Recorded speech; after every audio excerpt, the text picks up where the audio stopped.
Hey guys, so gonna do a little bit of panning.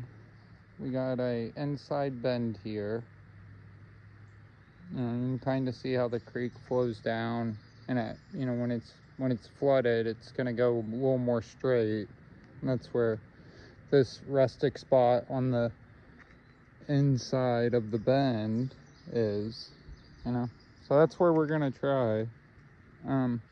I recently gave away a gold pan, literally to help spread the joy of panning. So with that, I thought it'd be a really neat idea to show some very classic gold panning techniques. Here's my setup. A little bit, got the shovel on there, walking stick. Sometimes you need a buddy,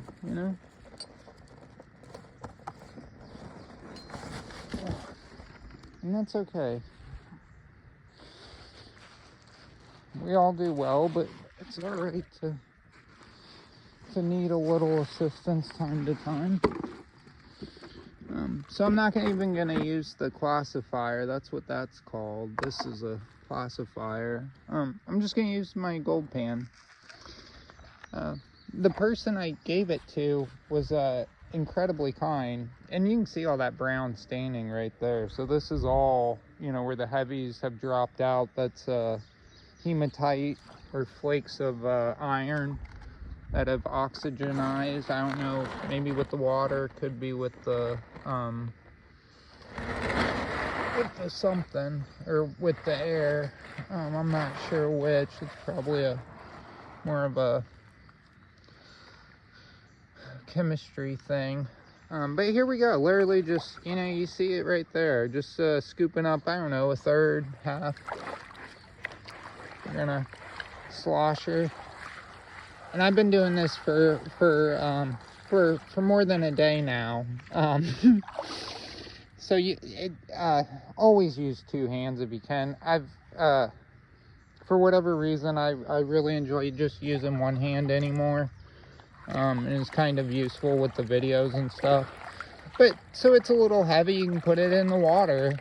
Things kind of are a little bit more buoyant in water and stuff. So if it's too hard on your joints and stuff, just maybe try it in the water a little bit. It does seem to take a little bit of the pressure off. But you want to be vigorous. You definitely want to shake it up. And you can kind of see how, what's going on here. You can kind of see it already. All those large rocks are now at the top. And one reason is the weight of things. Heavier things are going to go to the bottom. Lighter stuff is going to go to the top. Another reason is that we didn't classify it. So sand will conglomerate and kind of force these rocks up regardless of which is heavier or this or that. So that's another reason there's a bunch of rocks at the top. Which is fine. We can just scoop them off like this. Give them a little scoopy scoop. Alright, and then we'll put the pan in. Give it a whirl.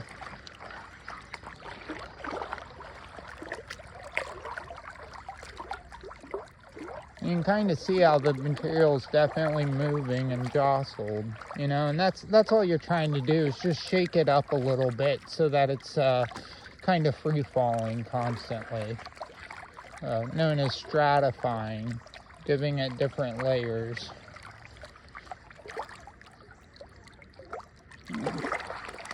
And then we're gonna actually kind of scoop off some material. So we're going to keep shaking it. We're going to go at a 45-degree angle. And I like to shake it back and forth like that, as if there was a line in the center from my thumb to the top where it's spilling over. And on that line, go left, go right, go left, go right, as you tilt at 45 degrees. And then use the water. Try not to go into the water, pushing up against it, because that's obviously just going to kind of jam it in. If you can, maybe try sideways or even backwards, and you can see it spilling off that material there. Just the light stuff, the heavy stuff stays in. Then you swirl it again. This time we'll try outside the water.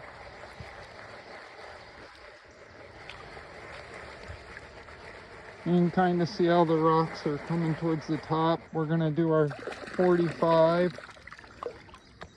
and then just scoop her off.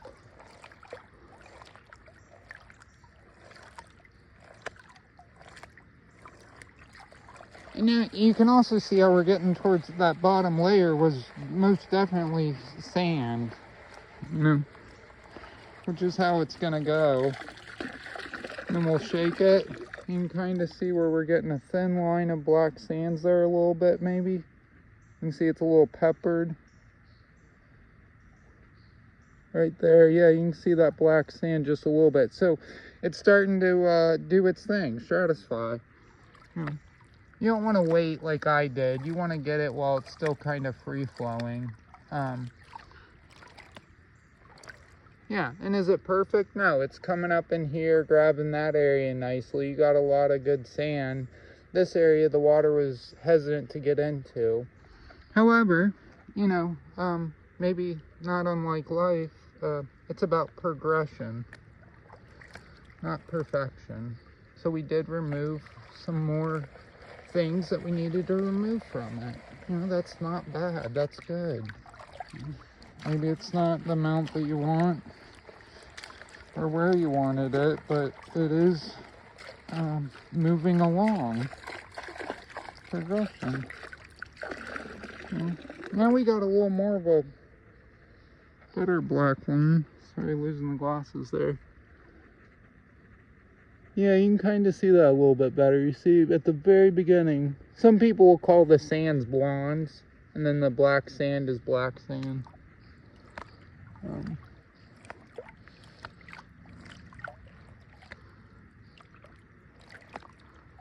Yeah, once again, is it perfect? Nope, but it is progressing. And now we almost have, like, I don't even know, a tenth of the material that we started with.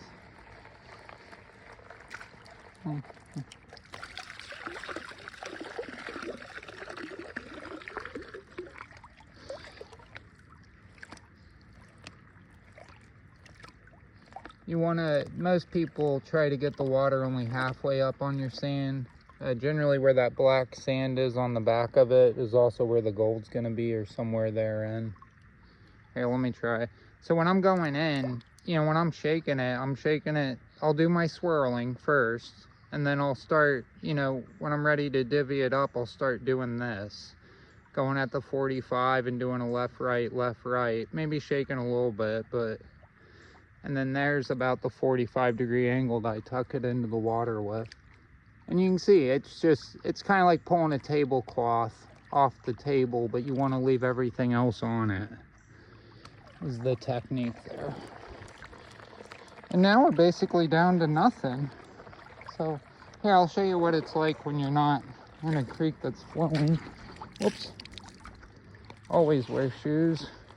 Enjoy responsibly, as I say. And do. I actually practice that 99.9%. A little risk, I don't think is bad.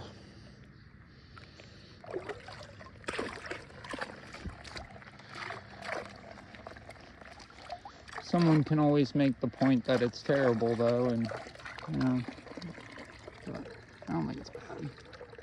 Here we go. Alright, so now we're on the soft side without the ripples. Because those ripples will kind of hold things back maybe too much, so eventually you kind of want to come to the soft side. I'm overdoing it. You only want the water halfway up, you know. But once again, about progression, not perfection. And then what you can do is, like, so I got some large rocks. You can, while having the water, so the water takes off the sand and stuff, you can grab the clean rock and just toss them out like that. And generally at this point, you only have a couple. You know, we had 4 or 5.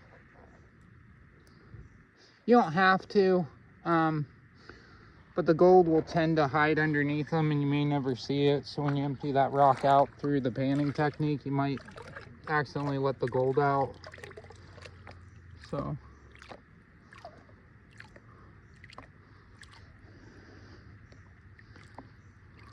yeah, and you can start to see some black sand there a little bit. Swirl it so you bring all of it back down to the bottom. Yeah. And here we'll probably see the revealed black sand and maybe a little bit of gold, if we're lucky. Life is very joyous, but definitely involves some luck sometimes. Doesn't have to. There's people that have a complete disregard for luck and totally have an absolute happy life. Takes all strokes. Alright, no black sand on that one. We'll get on the next one though. I think we got a piece of gold even. Woo woo! That'll be awesome. Seriously, I love it when we can, you know, show something that reflects the word. I think most people enjoy that. Yeah, look, you see the black sand starting to form there?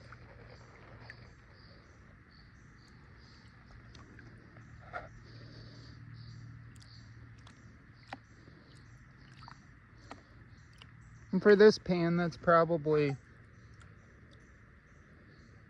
you know, you can really see it.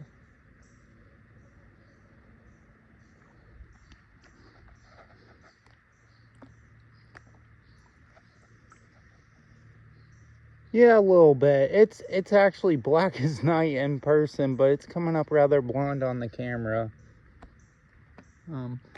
And that's life, you know, in a nutshell too. You're never going to remove everything. You can make dramatic changes and reduce it to as small as you want, but, you know, I think it's more about progression than any kind of perfection. Yeah, there it is. You can see that black versus the blonde. All right, I'm going to try to see if we can find some gold. And you can see that's all black sand. Let's see if we have anything.